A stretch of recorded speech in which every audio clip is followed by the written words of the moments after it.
నమస్కారం జే న్యూస్ కి స్వాగతం నేను సమన్విత ముందుగా జే న్యూస్ ప్రేక్షకులందరికీ సంక్రాంతి శుభాకాంక్షలు ఈనాటి వార్తల్లోని ప్రధాన అంశాలు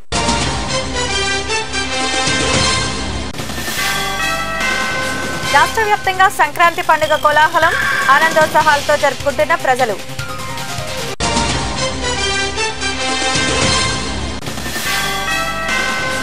విశాఖలో పాలిటెక్నిక్ విద్యార్థిని మృతిపై అనుమానాలు 3 నెలల తర్వాత రీపోస్ట్ మార్టం చేసిన అధికారులు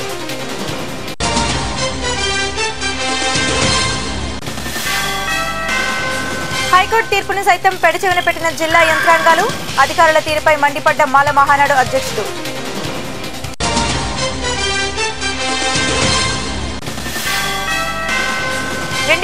లో జరిగిన శంకర్ హత్య కేసు ఛేదింపు నిందితులను అదుపులోకి తీసుకున్న మార్కాపురం పోలీసులు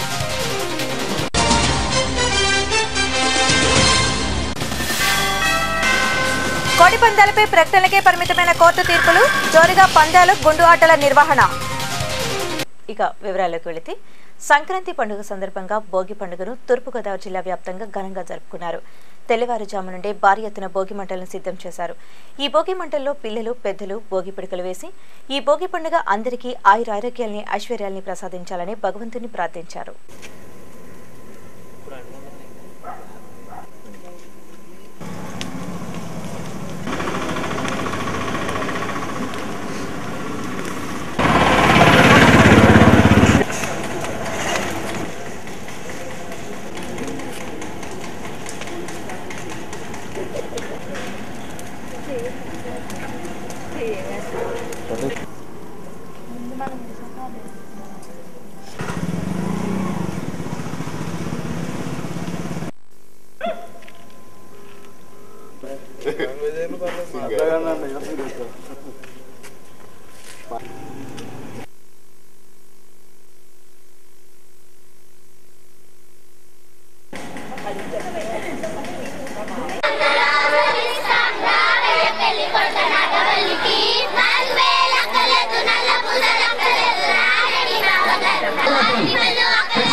తెలుగువారికి తొలి పండుగైన సిరలిచ్చే సంక్రాంతి పండుగకు నాంది పలికే భోగి పండుగను గుంటూరు జిల్లా పాపట్ల పట్టణంలో ఉత్సాహభరితంగా జరుపుకున్నారు తెల్లవారుజాము నుండే యువతీ యువకులు చిన్నారులు భోగి మంటలు వేశారు సంప్రదాయబద్ధంగా కొత్త ధాన్యం కొత్త బెల్లం సుగంధ ద్రవ్యాలతో కూడిన పొంగలు చేసి ధాన్యలక్ష్మికి నైవేద్యం సమర్పించి పూజలు చేశారు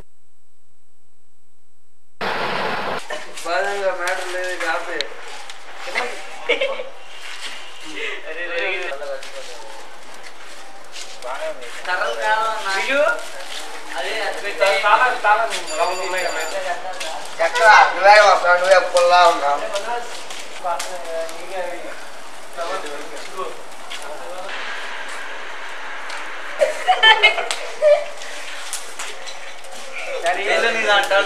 ప్రతి సంవత్సరం ఈ రైస్ మిల్ దగ్గర భీమవరపాలెంలో మేమందరం కలిసి చక్కగా భోగి మంటలు వేసుకొని సంక్రాంతి పండుగ చక్కగా జరుపుకుంటాము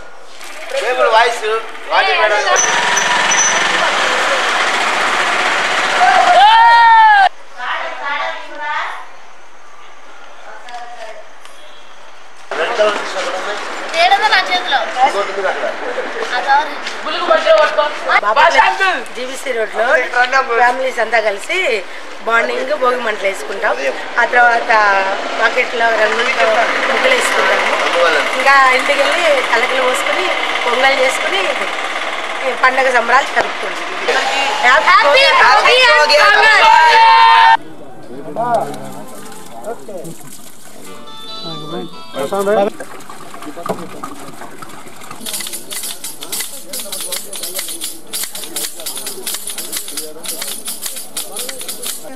మూడు నెలల క్రితం మృతి చెందిన పాలిటెక్నిక్ విద్యార్థిని మృతిపై పలు అనుమానాలు వెల్లువెత్తుతున్న నేపథ్యంలో మృతదేహానికి రీపోస్టుమార్టం నిర్వహించారు. విశాఖ జిల్లా దువ్వాడ సెక్టర్ 1లో నివాసం ఉంటున్న సూరిబాబు దంపతుల రెండవ కుమార్తె భవానీ అక్టోబర్ 21న ఇంటి నుండి కళాశాలకు వెళ్లి మరుసటి రోజు రైల్వే స్టేషన్ సమీపంలో మృతదేహంగా లభ్యమైంది. ఈ క్రమంలో కుమార్తె మృతిపై పలు అనుమానాలు వ్యక్తం చేసిన తల్లిదండ్రులు రీపోస్టుమార్టం నిర్వహించాలని అధికారులను అభ్యర్థించారు. బాలిగారు ఫోటోలు చూసారా?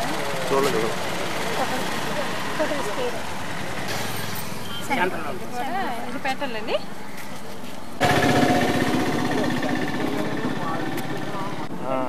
దూరం నుంచి ఇవన్నీ మనకు తెలియదు కదా, అంటే దగ్గర నుంచి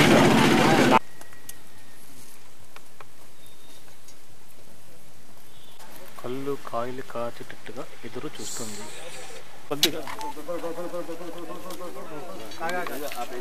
మీద మాకు చాలా అనుమానాలు ఉన్నాయి. ఆ అనుమానాలన్నీ తీరాలనే ఏటి జరిగిందో తెలుసుకోవడానికే మేము రీపోస్ట్మార్టం పెట్టాం. ఎస్పీ మేడం కూడా రీపోస్ట్మార్టం చేస్తామని ఈరోజు చెప్పారు. 20వ తారీఖున మిస్ అయింది. అక్టోబర్ 22న చనిపోయింది. చనిపోయిందని మాకు జిఆర్పి నుండి ఫోన్ వచ్చింది పోలీస్ స్టేషన్కి. మా తాతయ్యకి ఫోన్ చేశారు జిఆర్పి వాళ్ళు. ఫోన్ చేస్తే ఎస్పీ అక్కడ ఎస్ఐ సార్ ఎత్తారు, దువ్వాడ ఎస్ఐ సార్ ఎత్తారు. ఎత్తి మాట్లాడితే మీ పాప రన్ ఓవర్ అయిపోయింది అని చెప్పారు. దువ్వాడ సెక్టర్ 1లో నివాసం ఉంటున్న ఒక పేద కుటుంబం, ఆయనకి 2 అమ్మాయిలు 1 అబ్బాయి. అమ్మాయి పాలిటెక్నిక్ కాలేజ్లో చాలా పేద కుటుంబం అయినప్పటికి కూడా మహిళలను ఒక ఉన్నత స్థాయి తీసుకురావాలని చెప్పేసి వాళ్ళ తల్లిదండ్రులు కాయ కష్టం చేసుకుంటూ పాలిటెక్నిక్ కాలేజ్లో జాయిన్ చేయడం జరిగింది. అక్కడి నుంచి అమ్మాయి భీమిలి ట్రాన్స్ఫర్ అయింది. 10వ తారీఖున అమ్మాయి 10వ నెలలో 20వ తారీఖున అమ్మాయి మిస్ అయిందని చెప్పేసి దువ్వాడ పోలీస్ స్టేషన్లో మిస్సింగ్ కేసు ఇవ్వడం జరిగింది. 22వ తారీఖున అమ్మాయి తుని రైల్వే స్టేషన్లో శవమై తేలింది. ఇప్పటికి 3 నెలలు గడుస్తున్నా కానీ ఈ అధికారులు కానీ ప్రభుత్వం కానీ ఎటువంటి చర్యలు తీసుకోలేదు. ఇప్పుడు వీళ్ళు అందరి దగ్గరికి తిరిగి మాకు రీపోస్టుమార్టం కావాలి, మాకు న్యాయం జరగాలని చెప్పేసి వీళ్ళు అందరినీ ప్రాధాయపడగా ఇప్పటికీ ప్రభుత్వం కరుణించి వాళ్ళని రీపోస్టుమార్టం పంపించింది. అంటే సమతం భవానీ అనే అమ్మాయి 22వ తేదీ 10వ నెలలో తుని రైల్వే స్టేషన్లో ట్రైన్ కింద పట్టి చనిపోవడం జరిగింది. అందున పోస్ట్మార్టం అయిన తర్వాత వాళ్ళ రక్త బంధువులు మాకు ఆ కేసు మీద అనుమానం ఉందని చెప్పేసి రిక్వెషన్ ఇవ్వగా గవర్నర్ ఎస్పీ మేడం గారు నాకు ఎంక్వైరీ కండక్ట్ చేయమని చెప్పేసి ఇచ్చారు. తూర్పుగోదావరి జిల్లా మమ్మిడివరం నియోజకవర్గంలోని మురుమళ్ళ గ్రామంలో సంక్రాంతి సంబరాలు అట్టహాసంగా ప్రారంభమయ్యాయి. ఉభయ గోదావరి జిల్లాలకు సాంప్రదాయబద్ధంగా వస్తున్న కోడి పందాలు భారీ ఎత్తున నిర్వహించారు.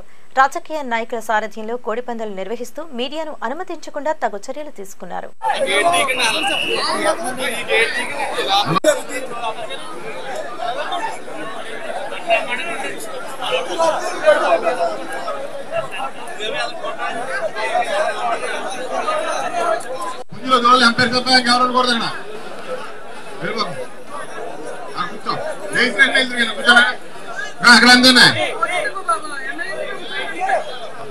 లోపల ఉన్న వాళ్ళందరూ నించోకూడదు, ప్లీజ్. వెనక వాళ్ళకి ఇబ్బందిగా ఉంటుంది.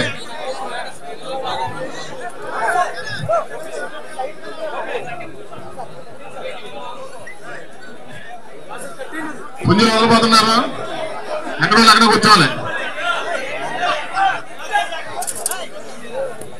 ఇది ముచ్చుకుందాం. 5 లక్షలు తీశారు.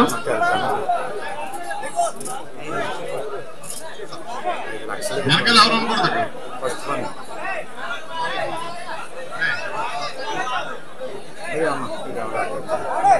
త్వరగా వెళ్ళి కూర్చోవాలి. లోపల అనుకోండి. అసలు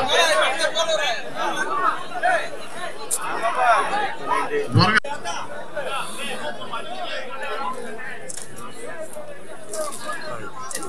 లోపల ఉన్న వాళ్ళు తిరగండి అటు ఇటు.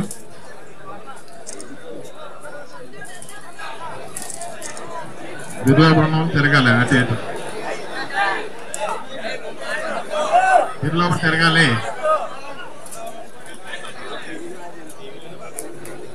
శ్రీను అటు ఇటు తిరగండి. ఇరు లోపల ఉన్న వాళ్ళు.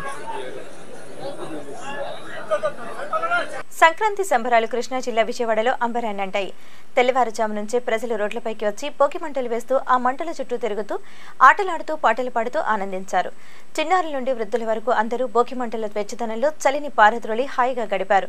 జలవనరుల శాఖ మంత్రి దేవినేని ఉమా ఈ భోగి మంటల వేడుకల్లో పాల్గొని ఆనందంగా గడిపారు.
దగ్గర అమ్మా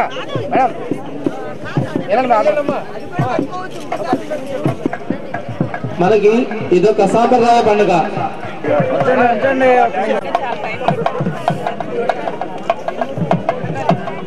సంక్రాంతి సంబరాలను ప్రతి ఒక్కరూ నిర్వహించుకోవడం ద్వారా రాష్ట్రం త్వరితగతిన అభివృద్ధి చెందుతుందని వ్యవసాయ శాఖ మంత్రి ప్రత్తిపాటి పుల్లారావు అన్నారు. గుంటూరు జిల్లా ప్రత్తిపాడు నియోజకవర్గం పెదకొట్టిపాడు గ్రామంలో పూర్వ విద్యార్థుల 50వ శతాబ్ది ఉత్సవాలు నిర్వహించారు. ఈ సందర్భంగా మంత్రులు ప్రత్తిపాటి పుల్లారావు, రావిల కిషోర్ బాబులు కార్యక్రమంలో పాల్గొని ప్రసంగించారు.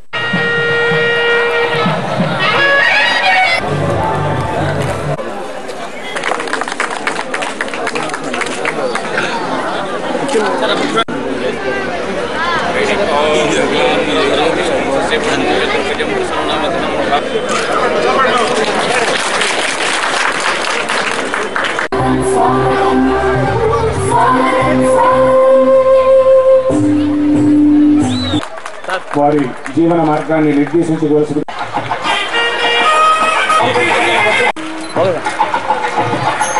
గారి దగ్గర ఈ యొక్క జిల్లా పరిషత్ ఉన్నత పాఠశాల స్వర్ణోత్సవాలు జరుపుకోవడం, అదిగాక అత్యంత ముఖ్యమైనటువంటి పండుగ సంక్రాంతి సందర్భంగా కూడా ఈ స్వర్ణోత్సవాలు జరుపుకోవడం అనేటువంటిది గ్రామం అంతా కూడా ఐక్యతగా కలిసి, గౌరవ ముఖ్యమంత్రి గారి కోరిక కూడా ఎట్లుంటుందంటే గ్రామాలు అభివృద్ధి చెందాలి అంటే రాజకీయాలకు అతీతంగా ఇటువంటి కార్యక్రమాలు చేయాలి, పూర్వ విద్యార్థుల సమ్మేళనం జరగాలి, పూర్వ విద్యార్థులందరూ రాజకీయాలకు అతీతంగా గ్రామాలను అభివృద్ధి చేసుకోవాలి, పాఠశాలకు ఇన్ఫ్రాస్ట్రక్చర్ డెవలప్ చేసుకోవాలి. ఆ పిలుపుని అందుకొని కూడా ఈ గ్రామంలో అందరూ కలిసి ఈ యొక్క కార్యక్రమాన్ని నిర్వహించుకోవడం శుభాభినందనలు అందరికీ. ఇది రాష్ట్రం అందరికి కూడా ఒక ఇన్స్పిరేషన్. ఎక్కడ రైతోత్సవాలు కానీ, స్వర్ణోత్సవాలు కానీ, 100 సంవత్సరాల పండుగలు కానీ, ఇవన్నీ కూడా గ్రామాన్ని ఐక్యతకు తీసుకొచ్చేటువంటి దానికి ఒక అవకాశం. కనుక ఈ విధమైనటువంటి స్వర్ణోత్సవాలు ప్రతి హై స్కూలు ఎక్కడ ఉన్నా కూడా జరుపుకోవాలి. పూర్వ విద్యార్థులందరూ కూడా సహకరించాలి. ఆర్థికంగా స్థిరపడినటువంటి వారందరూ కనుక జన్మభూమి రుణం తీర్చుకోవడానికి, చదువుకున్న పాఠశాల రుణం తీర్చుకోవడానికి మంచి ఆలోచన చేస్తే రాష్ట్రం మొత్తం కూడా అభివృద్ధి చెందడానికి ఇటువంటిది ఒక మంచి అవకాశం, మంచి ఆపర్చునిటీ. తూర్పుగోదావరి జిల్లా కాకినాడలో మాల మహానాడు అధ్యక్షుడు కారం శివాజీ విలేకరుల సమావేశం ఏర్పాటు చేశారు. ఈ సందర్భంగా ఆయన మాట్లాడుతూ అనుమతులు లేని ఫ్లెక్సీలు, హోర్డింగ్లపై నిషేధం విధిస్తూ హైకోర్టు ఇచ్చిన తీర్పును సైతం లెక్క చేయకుండా ఫ్లెక్సీలు, హోర్డింగ్లు పెడుతున్నా అధికార యంత్రాంగం మాత్రం పట్టించుకోవడం లేదని తీవ్ర స్థాయిలో మండిపడ్డారు.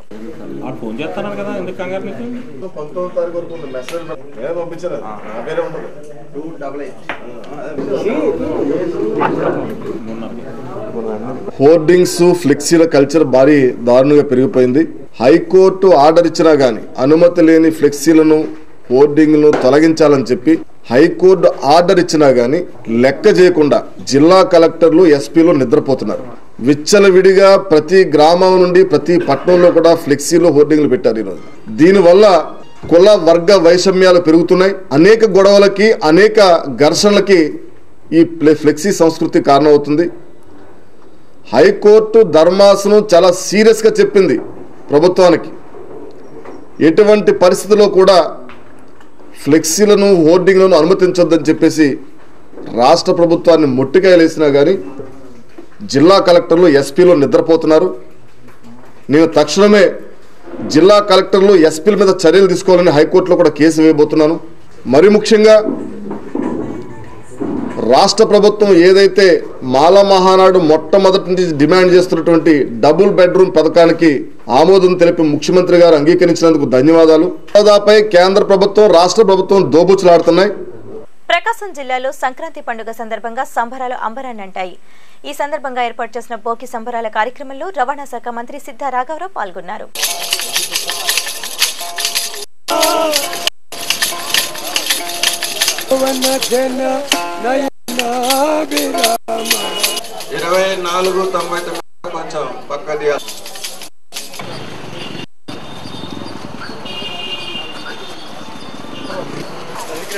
వారికి అలాగే వేదికలకి ఆహ్వానిస్తున్నాం. అట్లాగే సీనియర్ రీడింగ్ రూమ్ ఉంటే కోలాటాలు, హరిదాస కీర్తనలు, చాలా సాంస్కృతిక కార్యక్రమాలు.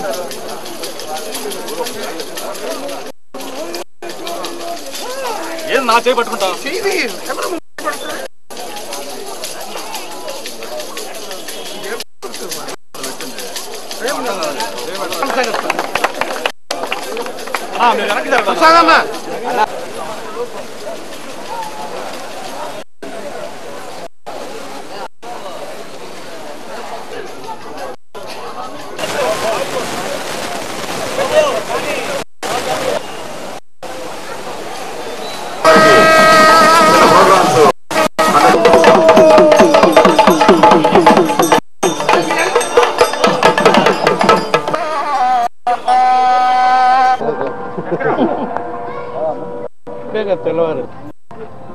తూర్పుగోదావరి జిల్లా కాకినాడ సంక్రాంతి సంబరాలు ఘనంగా జరిగాయి.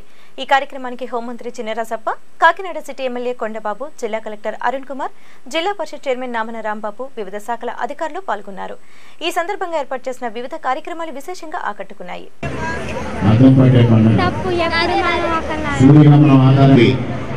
రాష్ట్ర ప్రభుత్వం ఈ కార్యక్రమాన్ని నిర్వహిస్తా ఉందని ఈ సందర్భంగా దీనందరికీ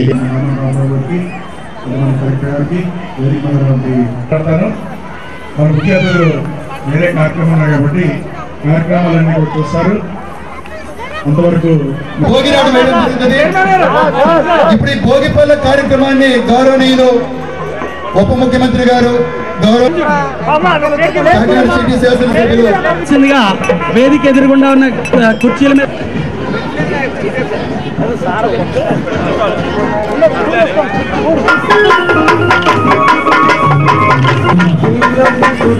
చాలా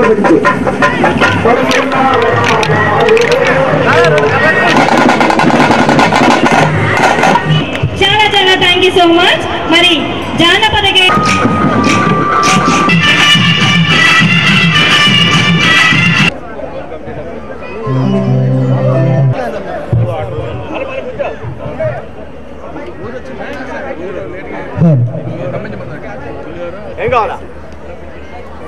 మీరు ప్లాస్టిక్ కవర్ వాడతారు.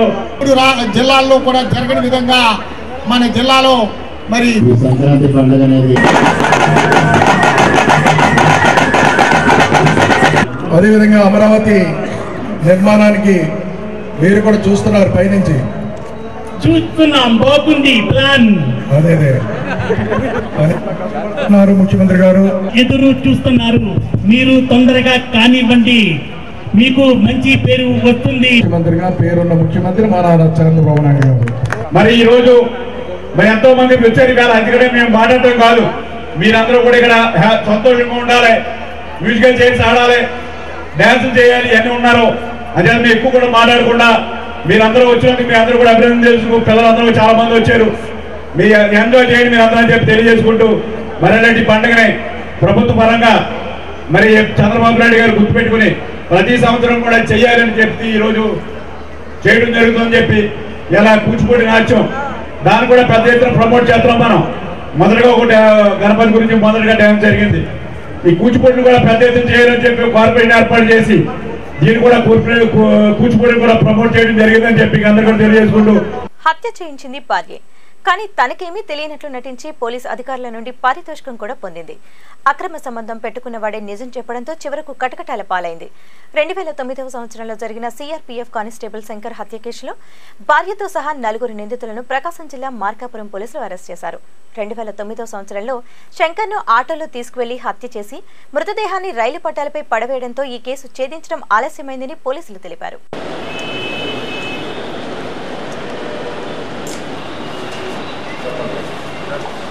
సాక్షి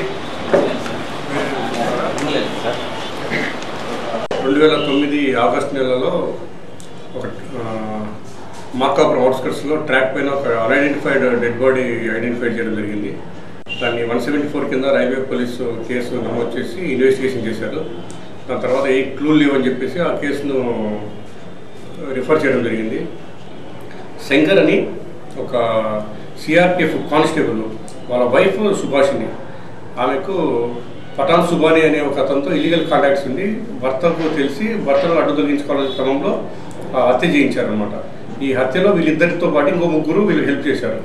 వాళ్ళ పేర్లు వచ్చేసి తిరుమల శెట్టి వెంకటరమణ, రత్నకుమార్, జాఫర్.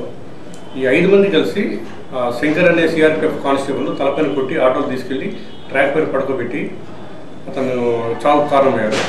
పశ్చిమ గోదావరి జిల్లా పాలకులలో ఏర్పాటు చేసిన సంక్రాంతి సంబరాల కార్యక్రమంలో మంత్రి పీతల సుజాత పాల్గొన్నారు. ఈ సందర్భంగా ఏర్పాటు చేసిన బొమ్మల కొలువు, గంగిరెద్దుల విన్యాసాలు, కోలాటాలు, చిన్నారుల కార్యక్రమాలు విశేషంగా ఆకట్టుకున్నాయి.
విశాఖలో పండుగ రోజున విషాదం చోటు చేసుకుంది. విశాఖ పోర్టులోకి వస్తున్న లారీ నిర్లక్ష్యంగా వెనక్కి రావడంతో అక్కడే ఉన్న ముస్లిం యువకుడు మరణించాడు. దీంతో స్థానికులు భోగి పండుగను బహిష్కరించి పోర్టు గేటు వద్ద నిరసనకు దిగారు. సమాచారం తెలుసుకున్న పోలీసులు రంగంలోనికి దిగి స్థానికులను శాంతింపచేసే ప్రయత్నం చేశారు.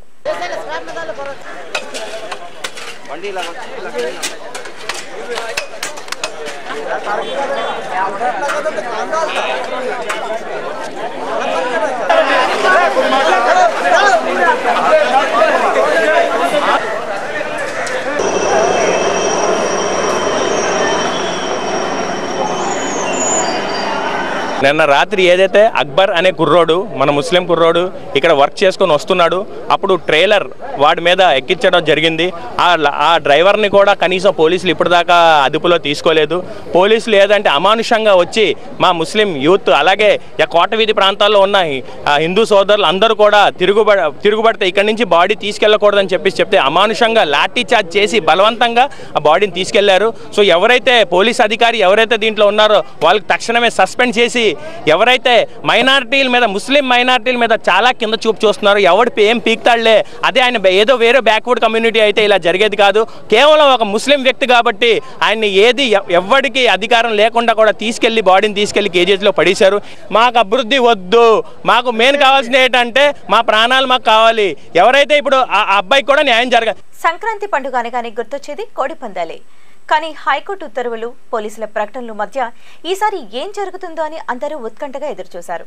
ఈ క్రమంలో ఎన్ని ఉత్తర్వులు, ప్రకటనలు చేసినా అవి కేవలం ఆర్భాటమేనని తేటతెల్లమైంది. పశ్చిమ గోదావరి జిల్లా జంగారెడ్డిగూడెం మండలంలోని శ్రీనివాసపురం గ్రామంలో కోడి పందాలను డీసీసీబీ మాజీ చైర్మన్ కరాటం రాంబాబు, సంఘ సేవకులు డీకేడీ సత్యనారాయణ ప్రారంభించారు.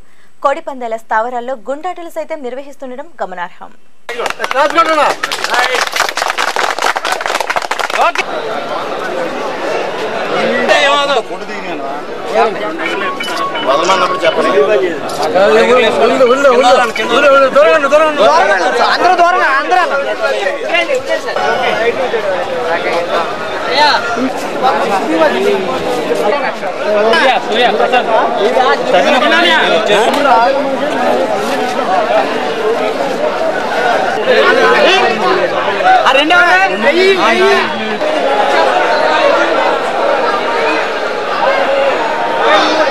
సార్ ఇది మనకి ఎప్పుడు ఇది సాంప్రదాయం కదా సార్. దాని మీద ఇవాళ ఏంటంటే పూర్వం నుంచి ఎలా వచ్చిందంటే ఈ రోజుల్లో చావులు ఎక్కువగా ఉంటాయి. ఈ సంక్రాంతి మధ్యలో ఈ చలికి ఎక్కువ మంది చనిపోతూ ఉంటారు. ఆ రక్తం చూడకుండా ఈ పందాల్లో జనం అందరూ ఈ పందాల్లో ఉంటే ఆ ఆలోచన లేకుండా ఉంటారని ఆ సాంప్రదాయం పెట్టారు. కత్తులు కట్టాలు లేకుండా వేసుకోమని. అలాగే ఒక గిఫ్ట్ కూడా పెట్టారు మన వాళ్ళు, ఏ కత్తులు కట్టాలు లేకుండా పందెం వేసి ఈ 3 రోజులు ఆనందంగా ఉంటాయి. లేకపోతే ఆ మూల కూర్చున్నారు అనుకో ఎవరి మట్టుగా చచ్చిపోతారు ఏజ్డ్ వాళ్ళు. అందుకు పెట్టారు తప్ప ఇది ఏదో యుద్ధాలు చేయడానికి ఇదేదో వ్యసనంగా. ఇక్కడికి వచ్చేటువంటి ప్రేక్షకులకు అందరికీ సంక్రాంతి, భోగి మరియు సంక్రాంతి పండుగ శుభాకాంక్షలు అందరికీ కూడా.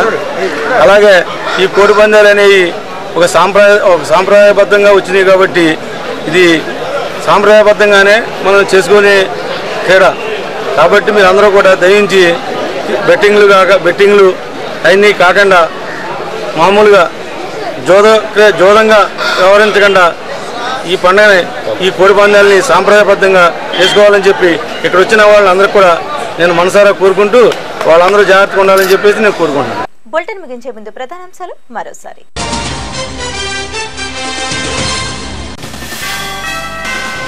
రాష్ట్ర వ్యాప్తంగా సంక్రాంతి పండుగ కోలాహలం, ఆనందోత్సాహాలతో జరుపుకుంటున్న ప్రజలు.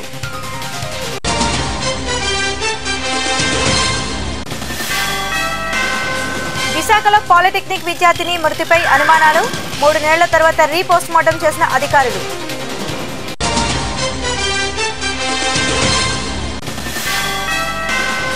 హైకోర్టు తీర్పును సైతం పెడచెవిన పెట్టిన జిల్లా యంత్రాంగాలు, అధికారుల తీరుపై మండిపడ్డ మాల మహానాడు అధ్యక్షుడు.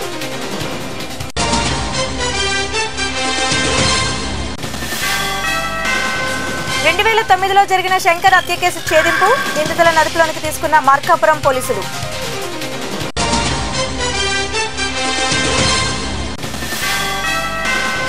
కోడి పందాలపై ప్రకటనలకే పరిమితమైన కోర్టు తీర్పులు, జోరుగా పందాలు, గుండు ఆటల నిర్వహణ. ఇవి ఈ బులెటిన్ విశేషాలు. మరిన్ని తాజా వార్తా విశేషాల కోసం చూస్తూనే ఉండండి జీ న్యూస్. ఇది ప్రజాగళం.